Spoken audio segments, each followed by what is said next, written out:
बेटा 40 के पी का स्टॉक कभी मत लेना, महंगा होता है। ठीक है अंकल। अगर आप पी रेशियो समझ गए तो आप 90% स्टॉक मार्केट समझ गए। एक पी रेशियो ही है जिसके आगे पीछे फंडामेंटल एनालिसिस घूमती है। पी रेशियो है क्यों और पी रेशियो से वैल्यूएशन कैसे काम करता है। देखिए, पी रेशियो से आप ये पता करने की कोशिश करते हैं कि उस कंपनी की अर्निंग्स कितनी दूर है और उसका शेयर प्राइस कितना दूर है। इससे आपको पता चल जाता है कि वो रिटर्न कितना दे सकती है। अगर अर्निंग्स बहुत दूर हुए और शेयर प्राइस भी बहुत दूर है तो इसका मतलब ये हुआ कि कंपनी को अपना अर्निंग्स बहुत बढ़ाना होगा, ऐसे या तो अपना शेयर प्राइस कम करना होगा, सही पी में लाना होगा ताकि वो बढ़ सके, रिटर्न दे सके। यही पी रेशियो का काम है। मगर बाकी रेशियोज़ का काम है कि वो आपको सही पी रेशियो बताए, वो कौन सा राइट स्पॉट है जहाँ पे शेयर प्राइस भी मिलता है और अर्निंग के ग्रोथ भी मिलते हैं, तब मैं उस शेयर को ले पाऊँ। ये बाकी रेशियोज़ से पता चलता है। अगर कोई कंपनी 1000 करोड़ की है और उसका अर्निंग मात्र 100 रुपये है और 100 रुपये से 10 लाख रुपए उसका अर्निंग बढ़ जाता है, तो क्या कंपनी के शेयर प्राइस को बढ़ना चाहिए?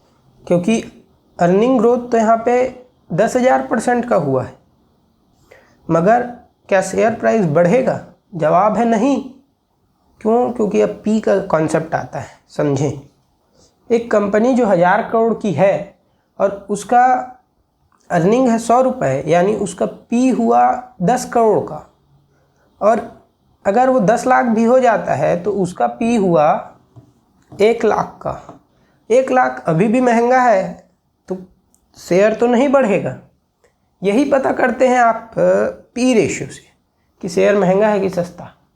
एक तो सिर्फ अर्निंग से डिवाइड कर कर और फिर एक समय के बाद अर्निंग के साथ और भी बहुत सारी चीज़ें मिलाकर, जैसे ग्रोथ, आरओई, कंपनी कौन से सेक्टर की है, कैश फ्लो कितना है, लोन कितना है, डिविडेंड यील्ड कितना है, ये सब। अगर हम किताबी ज्ञान से लेकर जाएं पी रेशियो को, तो पी रेशियो हुआ EPS divided by share price is equal to P ratio. EPS है जब आप एक शेयर के पीछे का अर्निंग निकालते हैं। मैंने जो बताया वो मार्केट कैप से बताया, उसी को आप शेयर में कन्वर्ट कर दें, मार्केट कैप से टोटल अर्निंग को डिवाइड कर दें तो ईपीएस मिलता है, earning per share.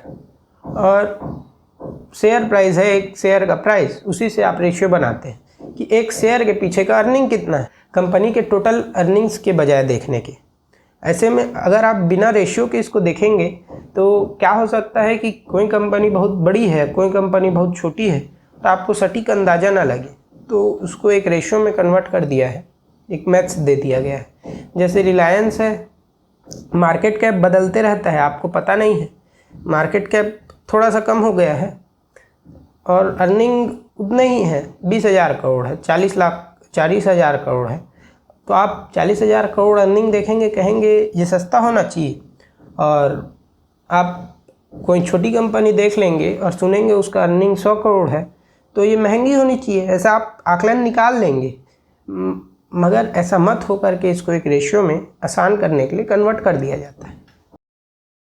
P ratio को आप ऐसा भी कह सकते हैं कि जब आप शेयर को खरीदते हैं तो उसके 1 रुपये को खरीदने के लिए कितना पैसा देते हैं। मान लीजिए आप एक कंपनी को 10 के पी में खरीदते हैं, तो इसका मतलब ये हुआ कि आप उसके 1 रुपये के लिए 10 रुपये देने को तैयार हैं आज। वैसे ही अगर आप किसी कंपनी को 100 का पी देते हैं तो उसके 1 पी के लिए आप उसको 100 रुपये देने को तैयार हैं, ऐसा हुआ।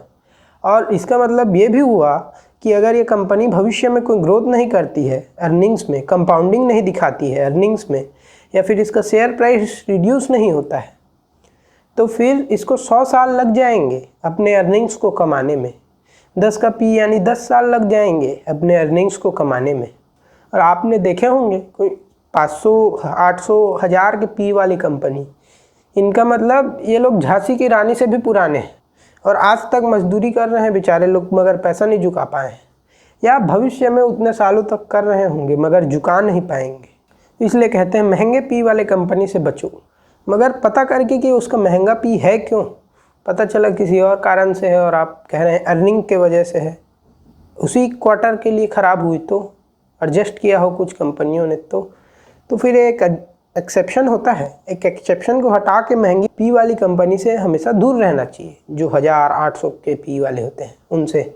मगर नॉर्मल जो लेवल होता है एक 10, 20, 30 और 100 तक की पी वाली कंपनीज, इसमें कौन सा बढ़िया है, कौन सा बेकार है, कौन सा सस्ता है, कौन सा महंगा है।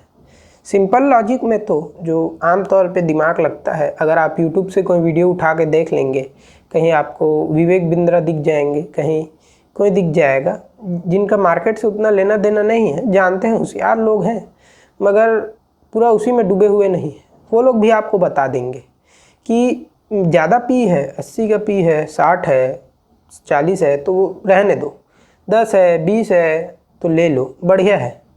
मगर जरूरी नहीं है। पता हो कि 10 का पी है तो क्यों है, 40 का पी है तो क्यों है।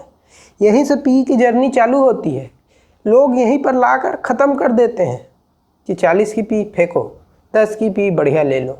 ज़िंदगी भर पछताओगे अगर ये इसी बात को सत्य मान लिया तो। और इसी बात को सत्य नहीं मानना कि कम पी वाले स्टॉक महंगे होते हैं और ज़्यादा पी वाले सस्ते। तो फिर ये वीडियो देखें जो ग्रोथ रेट के ऊपर है, जिससे आपको पहला अंदाज़ा लगेगा कि कौन सा पी वाला स्टॉक कितने ग्रोथ रेट के साथ सही है। और फिर हम आगे बात करेंगे और भी रेशियोज़ की इसी सीरीज़ में। आपको पता चलते चलते चला जाएगा कि कितने पी वाला स्टॉक सही है और आपको 90% स्टॉक मार्केट आ जाएगा। तब तक के लिए धन्यवाद। और यहाँ देखें, ज़बरदस्ती ज़रूर आ गई हो तो, नहीं आई तो सब्सक्राइब करें।